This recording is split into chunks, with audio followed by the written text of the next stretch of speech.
su presencia a los trabajos de estas comisiones unidas, y entonces estaríamos pidiendo a los señores senadores por grupo parlamentario que tuviesen a bien presentar un posicionamiento, que pudiesen hacérnoslo saber para levantar el registro correspondiente. La senadora Dolores Padierna. No, son los primeros comentarios y si quiere luego estaríamos debatiéndolo en lo general. La senadora Dolores Padierna, ¿alguien más? El senador Mendoza Davis. Bueno, en primer lugar, pues hacer como un breve resumen de qué cosas son la ley de ingresos. La ley de ingresos no solamente son gravámenes, sino que son una serie de lineamientos que estipula todo el documento. Me preocupa dentro de este documento,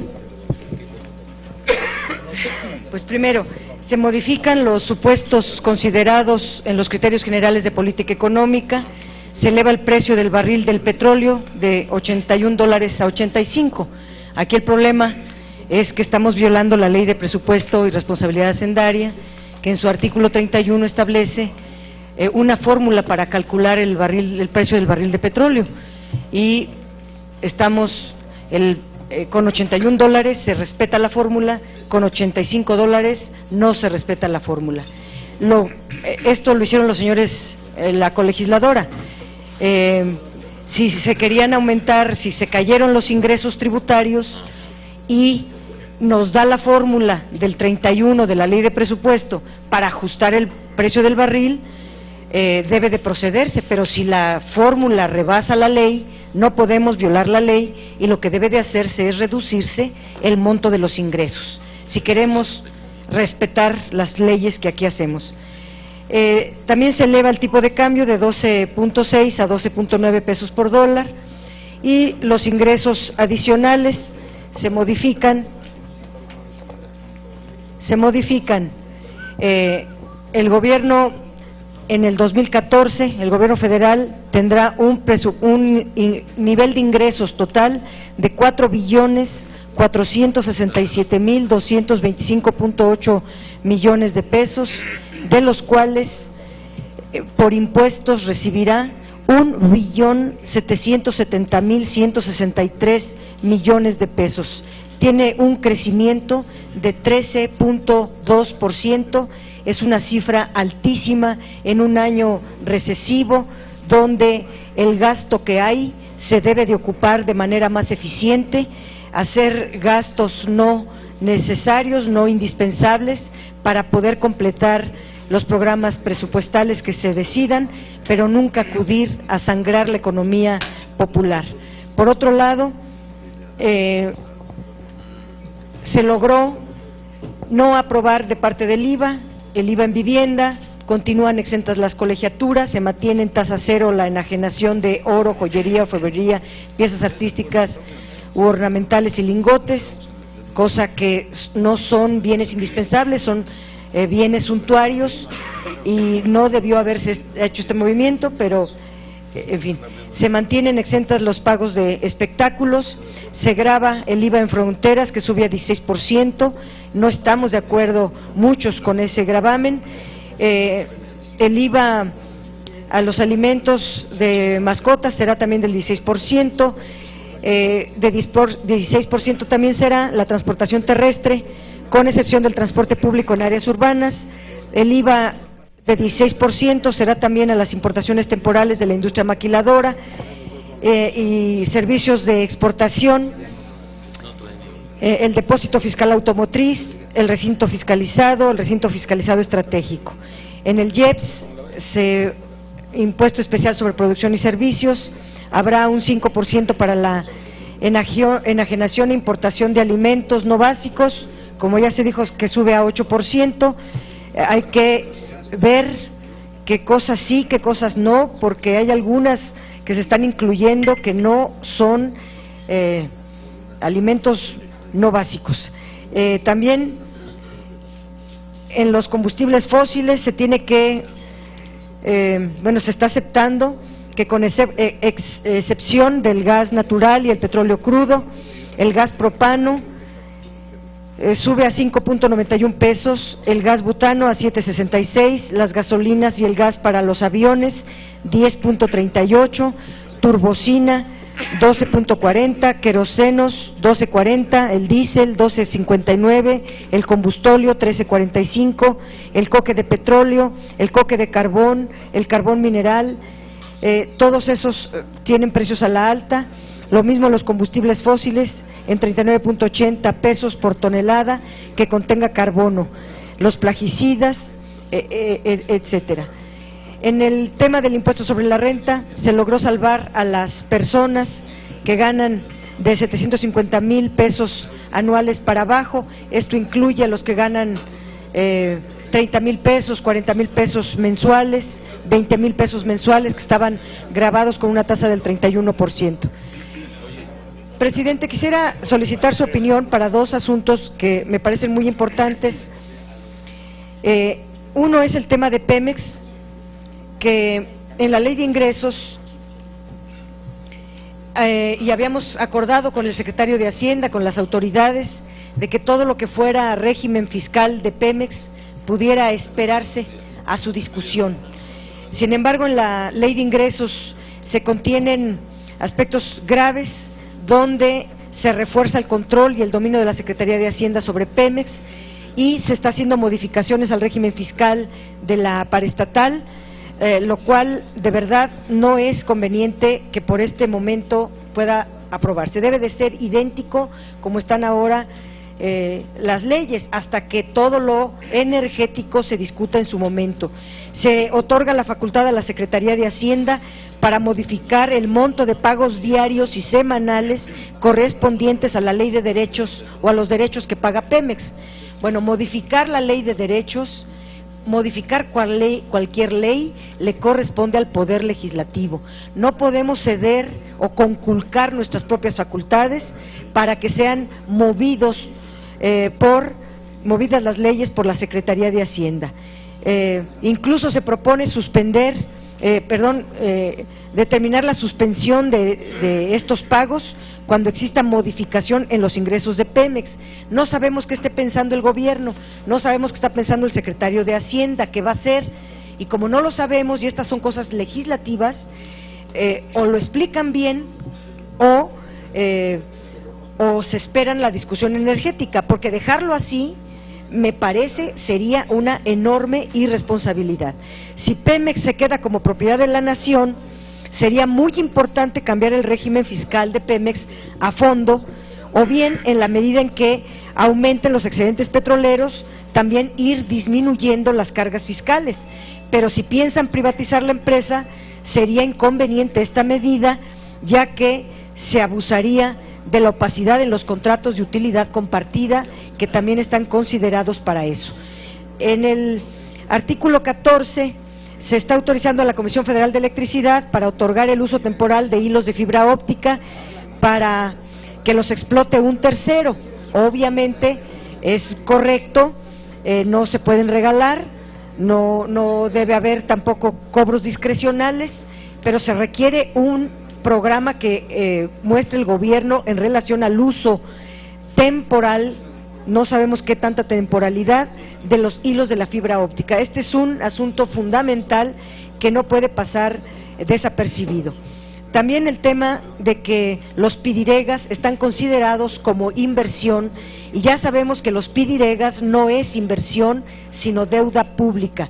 Los pidiregas de Pemex ya pasaron a la cuenta de deuda.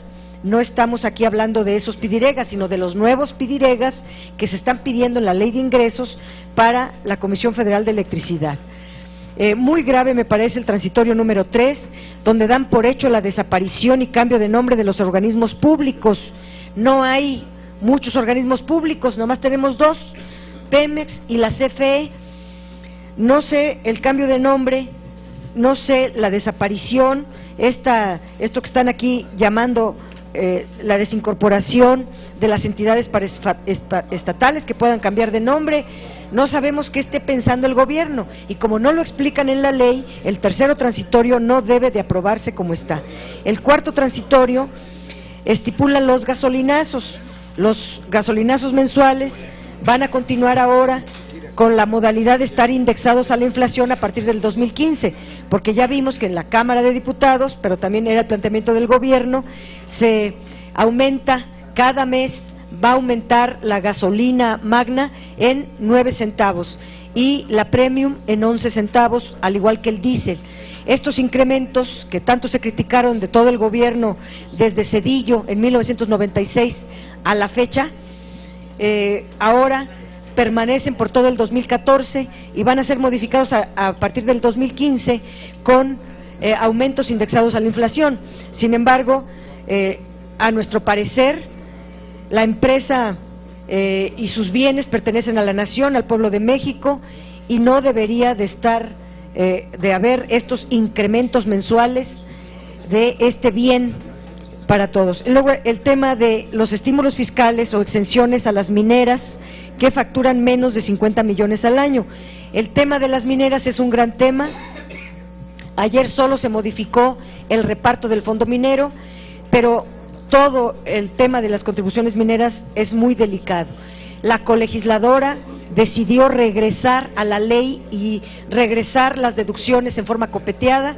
El Ejecutivo Federal propuso eliminar las deducciones al sector minero, y lo que hizo la colegisladora no solamente es regresar las deducciones del sector minero, sino copetearlas de tal manera que el impuesto que van a pagar las mineras grandotas son 4.7%, no el 7% publicitado que se ha mencionado. En el tema en el artículo 13 se están aprobando dar continuidad a los procesos de desincorporación de las entidades paraestatales. Como se trata de Petróleos Mexicanos y de CFE, porque son las únicas entidades paraestatales que tenemos, se le está permitiendo en este artículo al gobierno utilizar los recursos remanentes, fíjense qué grave, utilizar los recursos remanentes para el pago de pasivos. No entrarán a la tesorería de la Federación, no hay necesidad, dice aquí el documento, que ya no deberán enterar a la tesorería de la Federación, sino que se colocarán en una subcuenta para discrecionalmente ser administrada en un fondo que además, por no tener estructura orgánica, no es auditable, no es transparente, no tienen la obligación de información y son cantidades impresionantes de recursos, porque aquí, ¿quién puede tener remanentes? Pues de entidades paraestatales, pues nada más es Pemex y CFE, todas las demás ya desaparecieron, 1,200 empresas del Estado desaparecieron. En el tema minero, simplemente me parece muy importante diferenciar lo grande de lo mediano, de lo chiquito, porque aquí se le quiere dar un trato idéntico a todos. Y en el tema de las grandes es en las únicas que pensó el gobierno, y son un puñado de empresas, las puedo hasta leer porque es menos de los dedos de mis manos: Gold Corp de Canadá, Grupo Fresnillo y Peñoles de Alberto Balleres, Minera Frisco de Carlos Slim, el Grupo México de Germán Larrea, Minera Után de Antonio Rivero Larrea, Álamos Gold de Canadá, el Allen Mines de Estados Unidos, el Gammon Gold Resources de Canadá, el New Gold de Canadá, el Minen Friends Corporation de Canadá y Agnico Eagle Mines de Canadá, perdón mis pronunciaciones, pero estas poquitas empresas son las que tienen una... ¿Me permite un momento, senador? Yo suplicaría que hiciéramos un esfuerzo por escuchar con atención a la senadora, sobre todo quienes nos hacen favor de acompañar en esta sesión pública, que además aprovechamos para comentar que son siempre bienvenidos, pero le suplicaríamos silencio y atención. Perdón por la interrupción, senadora, tiene usted el uso de la voz. Solo decía que estas poquititas empresas, y en particular las canadienses, se quedan con el 95% del oro mexicano, el 95% de la plata mexicana, el 97% del cobre, que nada más y que todas las demás, sobre todo las pequeñitas, se quedan con puras migajas, y que a estas pequeñitas el senador del PAN de Durango, Rosa Saizpuro, había propuesto unas tacitas de 2.5, unas tazas pequeñas para la pequeña minería, y a mí me parece importante tomarlo en cuenta. Si no luego, en el tema de la magnitud del saqueo del oro y de la plata, necesito dar un dato que pueda ilustrar nuestra inconformidad. Durante todo el periodo colonial, extrajeron en la Nueva España 190 toneladas de oro y 150 toneladas de plata.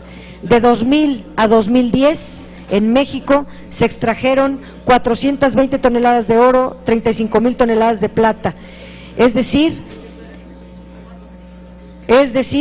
las mineras tienen en su poder más que todo lo cobrado en la colonia, lo que extrajeron en la colonia, pero además tienen en su poder, otra vez está el escándalo, pero las mineras tienen en su poder un cuarto del territorio nacional. Estas grandes mineras tienen un cuarto del territorio nacional que podría ser explotado por más de 50 años, entre muchos otros datos que deben de saberse, que la sociedad debe de tener claro, de por qué nuestra inconformidad en el PRD de que se le quede solamente un 4.7% de gravamen a las mineras. Se quedó un derecho extraordinario sobre la minería de 0.5 a los ingresos derivados de la venta de oro, plata y platino, sin ninguna, con las deducciones que aprobó la Cámara de Diputados. Pero este impuesto se refiere a cantidades ínfimas, de 5 pesos, de 7 pesos, de 8 pesos, y que la verdad son ofensivas para el volumen de las ganancias que tienen las mineras. Hay muchos datos en la ley de ingresos, pero solamente diré el último por mi parte. En el tema de la deuda pública, es algo sumamente grave lo que está proponiendo el gobierno federal. Para agosto de 2013, la deuda neta del sector público fue de 5.541.000 millones de pesos, es decir, el 35.4% del PIB. De 2008 a la fecha se duplicó. Para 2013 se había autorizado un endeudamiento de 415.000 millones de pesos para ese año, pero el Ejecutivo lo rebasó en 70.000 millones al margen del Congreso, lo subió a 35.8%, pero para 2014 se solicitan más de 580.000 millones de pesos, lo cual llevará la deuda a ser más de 6 billones de pesos, y se eleva al 37% del PIB. Y aunque el gobierno federal diga que estos montos son manejables, su impacto en las finanzas públicas son de un tamaño muy considerable. Para 2014 habría que erogar 311.000 millones de pesos, es decir, un 10.3% solamente para el pago de sus intereses, y es 10.3% más que en 2013. El pago aumenta en 29.000 millones de pesos, es decir, 16% de los recursos adicionales que se pretenden captar por la reforma fiscal. Es decir, el 30% de los nuevos impuestos serán para pagar la deuda. Este endeudamiento tan abultado compromete el largo plazo de nuestro país, es un monto mayor al del Fobaproa, es un monto inusual y muy peligroso, es un monto muy preocupante, no visto en los últimos 20 años, y es muy grave. Yo diría finalmente que autorizar esta gigantesca deuda sin condiciones para un manejo tan irresponsable como el que se propone, porque es muy grueso, y solamente estoy hablando de la deuda, el déficit es muchísimo más grande, y los recursos que se piden para financiamiento se elevan hasta 708,000 millones de pesos. Autorizar esto es imprudente, es irresponsable y nosotros por eso votaríamos en contra. Agradecemos la participación de la senadora Dolores Padierna. Tiene el uso de la voz el senador Mendoza Davis para fijar posición. Gracias, presidente. Colegas, senadoras y senadores, señor presidente Encinas, en nombre del Grupo Parlamentario del Partido Acción Nacional, comentar que en congruencia con la posición que hemos asumido desde el inicio de la discusión de este paquete de reforma hacendaria en el Senado de la República, hacemos del conocimiento que habremos de votar en contra también de esta ley de ingresos que se está discutiendo hoy aquí en esta comisión. La ley de ingresos, como lo decía la senadora Padierna, no es más que la materialización pues de todo lo que se ha venido discutiendo, especialmente los temas de deuda y de ingresos vía los impuestos que se han aprobado por esta soberanía, y por supuesto que no tenemos nosotros ningún argumento, habiéndonos opuesto a todo el planteamiento de déficit y al planteamiento de crear o incrementar los impuestos existentes, no tenemos ninguna razón para votarla a favor.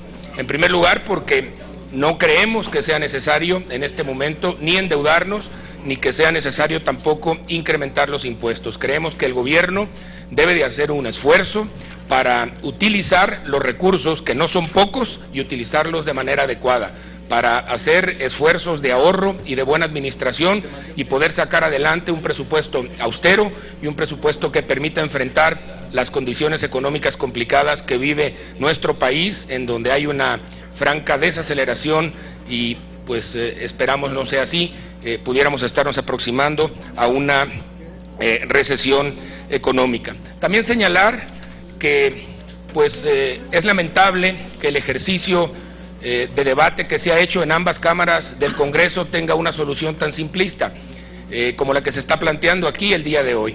No es posible que, habiéndose retirado por la presión que demostró la sociedad y por el trabajo de legisladores en ambas cámaras que se han opuesto con gran convicción al planteamiento que hace el gobierno y que secunde el PRI, se lograron retirar diversas pretensiones tributarias que hacía el gobierno de la República, tales como el impuesto en hipotecas, el impuesto en rentas, el impuesto a la colegiatura. Pero lo que llama la atención es que no obstante que se retiran estos gravámenes y por supuesto la pretensión de recaudación del gobierno tiene que disminuir al retirarse unos impuestos, pues la solución que se le da es en extremo simplista y parece de verdad poco seria, y es mover las variables que determinan el cálculo de los ingresos, y tal pareciera que entonces el haber retirado algunos impuestos no va a tener ninguna consecuencia en el gasto del gobierno. Habiendo modificado la estimación de los precios del petróleo,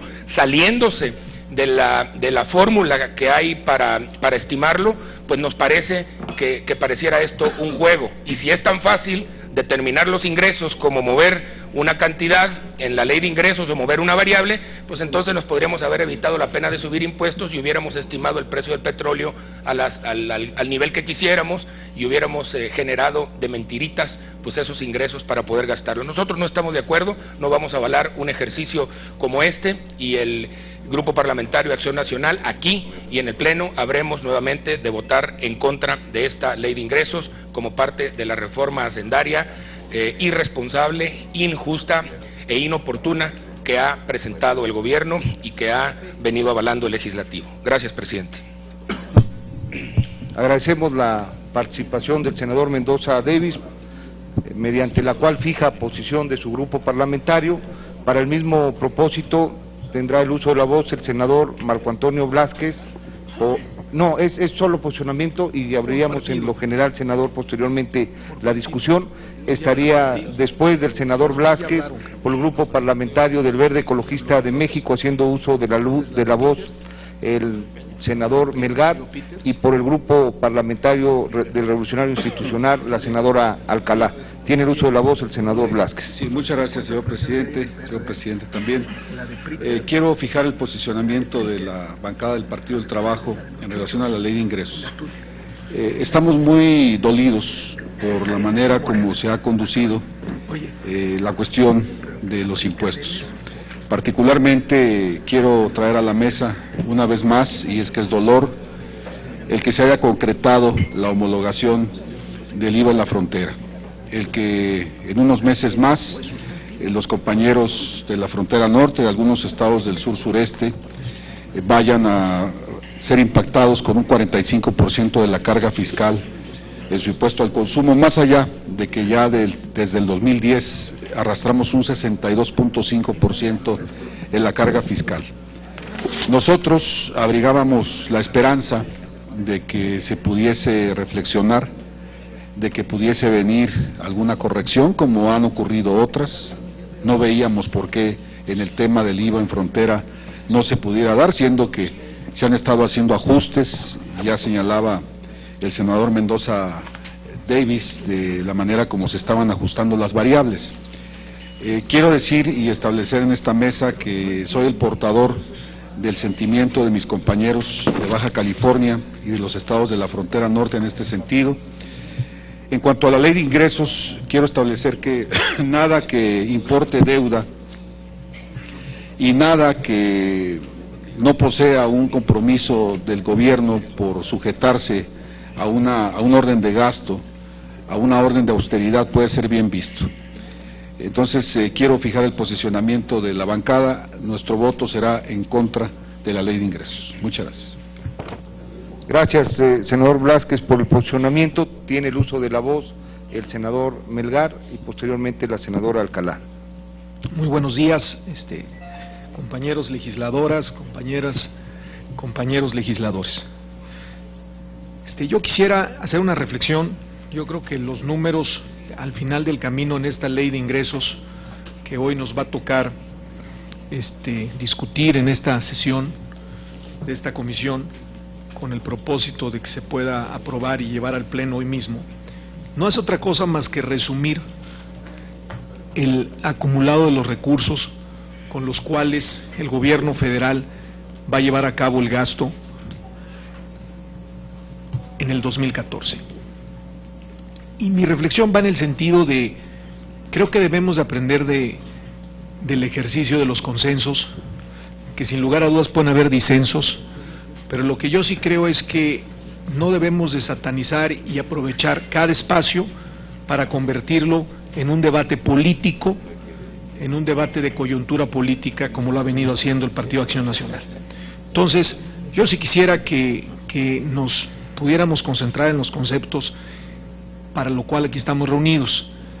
Creo que el tema es relevante. Esto resume todo lo que hemos venido trabajando a lo largo de los últimos días, y creo que el mensaje que tenemos que mandar de alguna manera es un mensaje de que aún con los disensos y el no estar de acuerdo, esto no se está llevando a ninguna otra lógica, en este caso particularmente la electoral.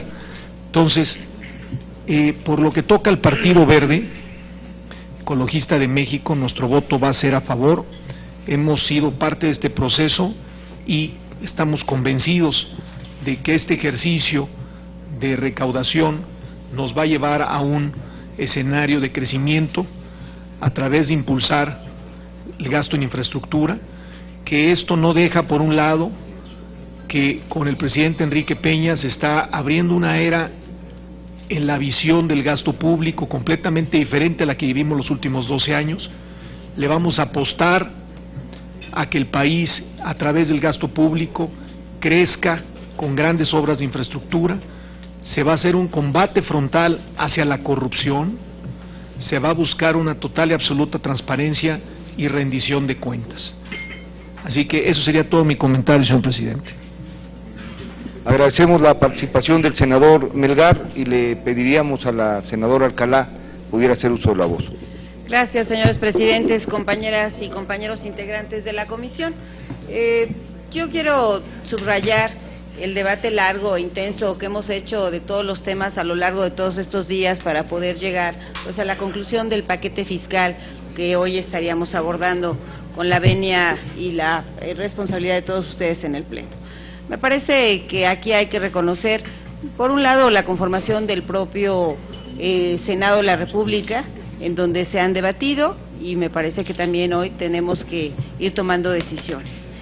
Para nosotros el trabajo de la colegisladora ha sido un trabajo importante. El trabajo de estas comisiones ha sido un trabajo importante que ha permitido ir avanzando en muchas de estas modificaciones, pero también me parece que no hemos dejado atrás en el grupo parlamentario del PRI estar sensibles y alertas a lo que la sociedad nos ha exigido. Por ello, muchos de los dictámenes que hemos aprobado los hemos hecho en esta tesitura y el que hoy estamos sometiendo a consideración de ustedes también así lo observamos. Lo observamos porque definitivamente creo que es conveniente que dejemos atrás aquellas concepciones en donde satanizábamos el tema del déficit. Por mucho tiempo escuchamos también a las políticas que se hacían críticas a las políticas neoliberales. Hoy es tiempo de que efectivamente se maneje el tema de la deuda, el tema del déficit de manera responsable y también de manera oportuna. Así lo han señalado muchas economías, así lo han venido haciendo muchos países y sobre todo cuando analizamos en un mundo en el que no podemos ausentarnos, la globalización, cómo han tenido que hacer ajustes muchos otros países en el orden. Es en este sentido que para el grupo parlamentario del PRI, cada uno de los ajustes que hemos venido realizando tienen este sentido.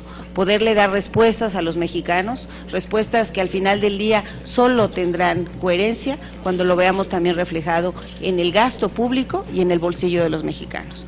Podría extenderme en cada uno de los razonamientos que para nosotros a lo largo de estos días los hemos puesto en la mesa, no quisiera abundar en ellos, creo que hemos sido, mis compañeros, en el uso de la tribuna bastante explícitos al respecto, pero sí exhortar a todas y todos los que estamos en esta mesa a que podamos avanzar en esa lógica, primero, de que no podemos pensar que es todo o nada y que hoy la responsabilidad definitivamente es en construir una solución para los mexicanos. Muchas gracias, señores. Agradecemos la participación de la senadora Alcalá. Con esta participación concluye el posicionamiento de los grupos parlamentarios en torno al análisis y discusión de este proyecto de dictamen. Estaríamos abriendo las rondas de discusión en lo general y yo le pediría al senador Encinas, si no tiene inconveniente, que pudiese centrar cuál es el documento y el alcance sobre el documento, reitero, que se estará discutiendo. Bueno, la discusión tiene que concentrarse, como ustedes conocen, no solamente en torno a la minuta, ahora propuesta como dictamen, al proyecto de decreto de ley de ingresos de la Federación para el ejercicio fiscal 2014, sino también considerar las modificaciones que se derivan de las resoluciones que adoptó ya el Pleno de la Cámara de Senadores y que se les ha distribuido oportunamente, particularmente lo que se refiere a la modificación del artículo primero de la Ley de Ingresos de la Federación para el ejercicio fiscal 2014, conocida como la carátula que tienen ustedes de la Ley de Ingresos y que ya es sujeta de modificación, así como al transitorio quinto de la propuesta de Ley de Ingresos de la Federación para el ejercicio fiscal 2014, en lo que se refiere al régimen de pequeños contribuyentes y al régimen de contribuyentes intermedios que ustedes también tienen en su mano. En esos términos está considerada la discusión de esta minuta, ya con estas modificaciones derivadas de la resolución soberana del Pleno de la Cámara de Senadores. Muchas gracias, senador presidente, por la ilustración y teniendo muy claro sobre qué versará esta discusión y posterior votación, se estaría en este instante abriendo el registro de oradores para debatir en lo general lo aquí propuesto. Está abierto el registro. Senador Mario Delgado.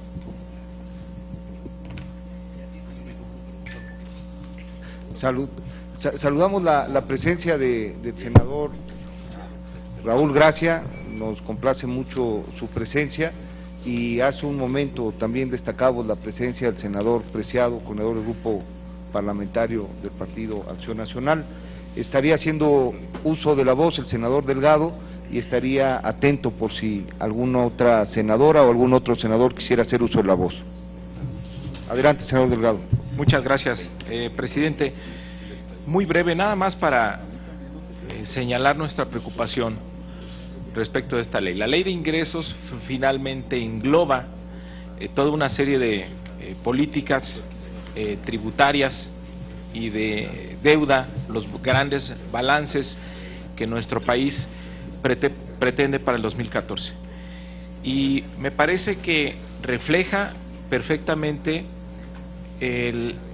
la irresponsabilidad del paquete que se está planteando para el año que entra. Hay un crecimiento muy importante del endeudamiento, el déficit público crece de manera muy relevante, y considerando a Pemex nos vamos a un 3.5 del PIB, sin Pemex 1.5, en comparación supuestamente del déficit cero de este año.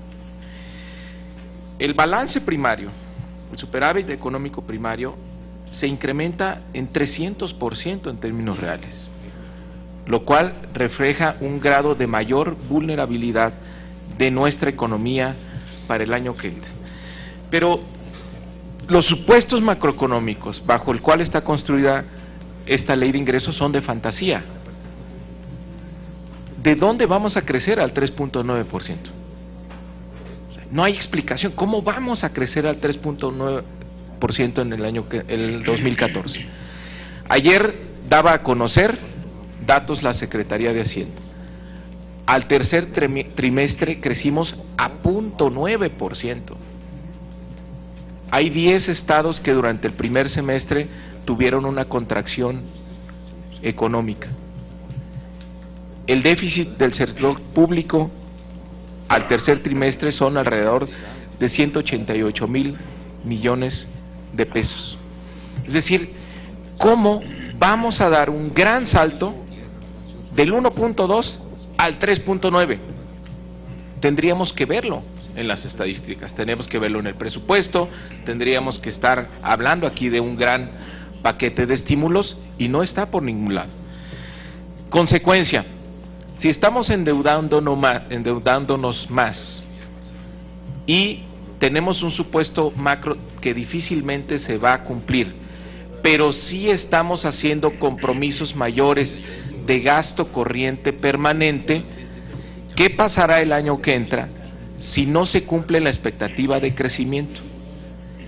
La fragilidad de la economía mexicana va a aumentar. ¿Y cuál es el contexto internacional?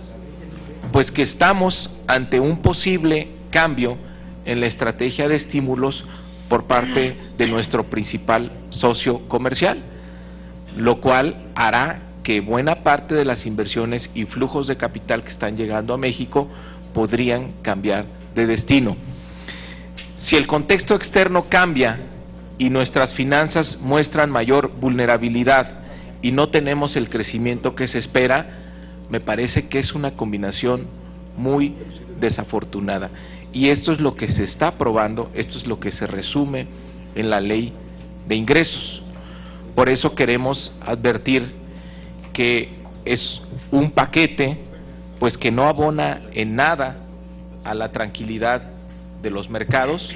Yo no sé cuál vaya a ser la reacción de las calificadoras y aparentemente la señal de certeza que estamos mandando en el mediano plazo es la famosa regla de balance estructural, regla que hasta el momento sigue siendo pues muy cuestionada, sobre todo porque es una deuda, una regla que se basa en el gasto y no como las otras reglas que existen en otros países que se basan en los ingresos, porque aquí la inestabilidad que hemos tenido o la variable que más ha cambiado en los últimos años en nuestro país pues son los ingresos petroleros.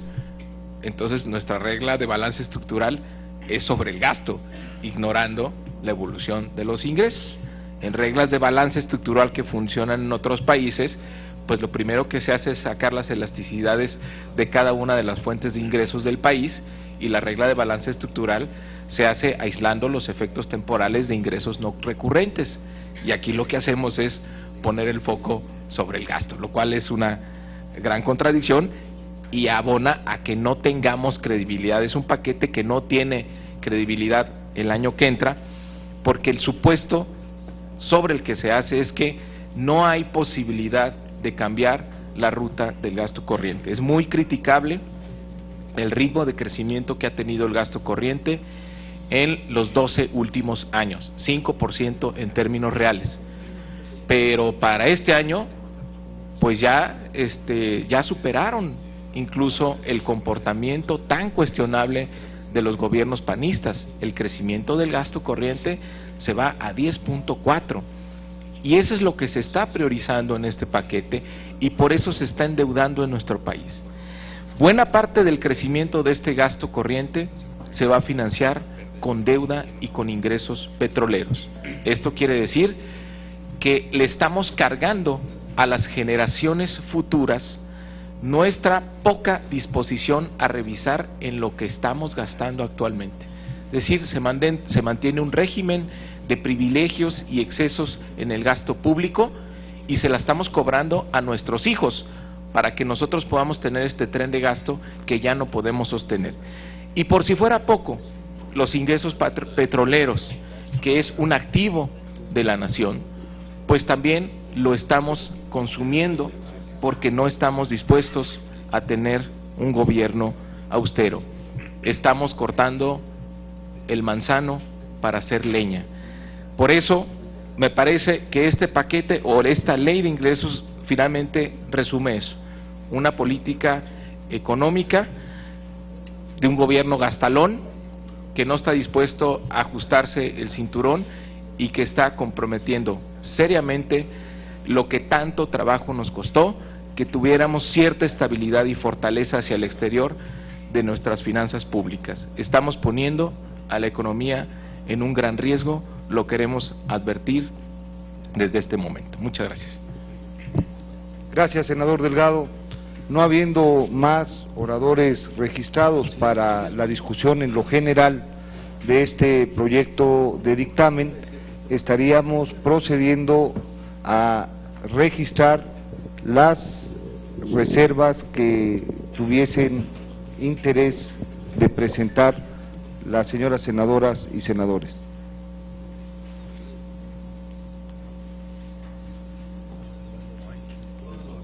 Pero había ¿no? Todos los artículos.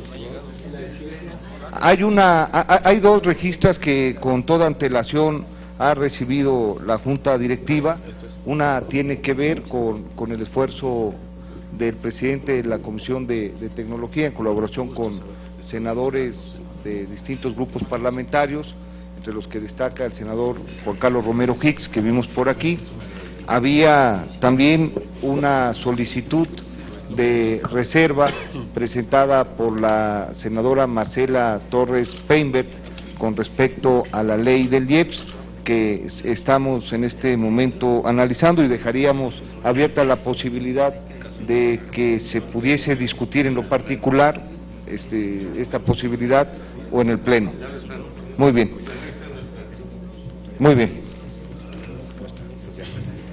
Procederíamos, después de hacer esta acotación, a registrar la votación en lo general de este proyecto de dictamen, de la minuta con proyecto de decreto de la Ley de Ingresos de la Federación para el ejercicio fiscal 2014, en los términos que explicó oportunamente el senador Alejandro Encinas Rodríguez, y que implican las modificaciones que el Pleno de este Senado de la República aceptó durante la sesión de hoy en la mañana. En este ánimo estaríamos, como lo hemos venido realizando a lo largo de la discusión y del análisis de las minutas en la comisión, registrando la votación en primer término de las senadoras y de los senadores de la Comisión de Hacienda y Crédito Público, y lo haríamos evidentemente de manera nominal. Alejandro Tello, a favor del dictamen.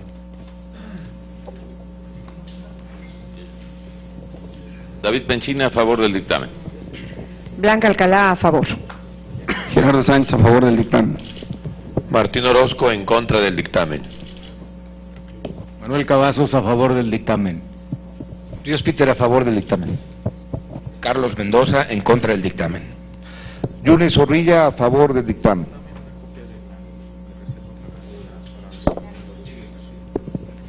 Héctor Larios, en contra. Melgar, a favor del dictamen. Delgado, en contra del dictamen. Dolores Padierna, en contra del dictamen. Sin voto particular que interponer, en contra del dictamen. Vamos a quedar hoy 10-10, vamos a empatar en contra del dictamen. Luis Fernando Salazar, en contra del dictamen. Estaríamos, perdón, con el voto que acabamos de escuchar, registrando los votos de la Comisión de Estudios Legislativos Segunda. Ya está registrado el senador Salazar. Pilar Ortega, en contra del dictamen. Alejandro Encinas, en contra del dictamen. Sería igual que él. Juárez Cisneros, a favor del dictamen. Verónica Martínez, a favor del dictamen. Sí. Señor presidente, la Comisión de Hacienda votó mayoritariamente en favor del dictamen. En la Comisión de Estudios Legislativos se votó mayoritariamente en contra. La sumatoria de votos arroja empate a 10 votos en la votación. Motivo por el cual, de acuerdo al artículo 151 de nuestro reglamento, tratándose de un empate, se abre una segunda votación para a ver si algún compañero o compañera senadora reconsidera su voto.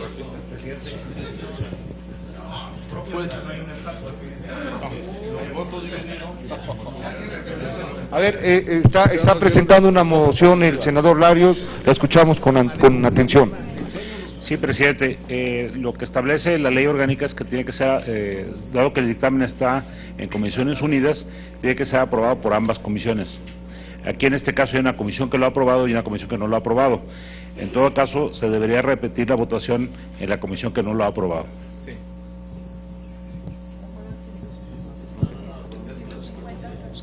Yo no sé si permitirían, si pudiéramos leer el artículo 151 del reglamento. Tiene que ser aprobado por la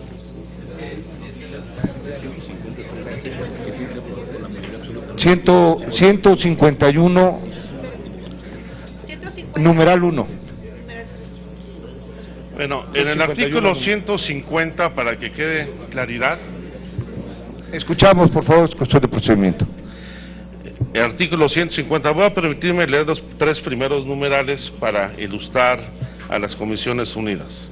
El artículo 150, numeral primero, señala que las decisiones en las comisiones se adoptan con el voto de la mayoría absoluta de sus integrantes presentes.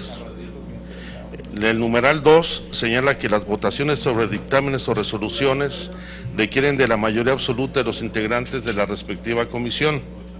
Y el numeral 3, al que han solicitado se dé lectura en particular, señala que los dictámenes y resoluciones que se producen bajo la modalidad de trabajo en Comisiones Unidas son aprobados por la mayoría de los integrantes de cada una de las comisiones que participan. De cada una, por supuesto. El numeral 4 se refiere que las votaciones nominales serán sobre el sistema electrónico, lo cual no procede en esta sesión. No tenemos un tablero. Yo pediría al senador Encinas, y perdón por el abuso, sí, por favor, de pedir que haga uso de la voz para dar lectura, que pudiera leer también los numerales del artículo 151 del reglamento. Con mucho gusto, señor presidente. El artículo 151, numeral primero, establece: cuando en una votación de comisión sobre un asunto se produce empate, se delibera y vota de nuevo en la misma reunión. Estamos hablando en caso aquí de una comisión. Si resulta empate por segunda vez, se trata el asunto de una reunión posterior previo acuerdo de la comisión. El numeral 3 señala: si el empate persiste en la segunda reunión de la comisión, se informa de ello a la mesa para justificar el retraso en la presentación del dictamen o para los efectos conducentes, que como lo hemos hecho en las sesiones anteriores, resuelve pleno, que es competente para dirimir las controversias que pudieran presentarse en las comisiones de dictamen legislativo. Muchas gracias, senador. Entonces, estaríamos repitiendo la votación según la moción que presenta el senador Larios en la comisión que va en contra del dictamen. La Comisión de Hacienda va a favor de la propuesta del dictamen y es la comisión por estar vinculada al tema que presenta y que diseña el dictamen. Entonces, la Comisión de Estudios Legislativos, segunda a votación, por favor. No sé si quiere usted hacer un esfuerzo de convencimiento, senador. Senadora, por favor. Verónica Martínez, a favor del dictamen. Juárez Cisneros, a favor del dictamen.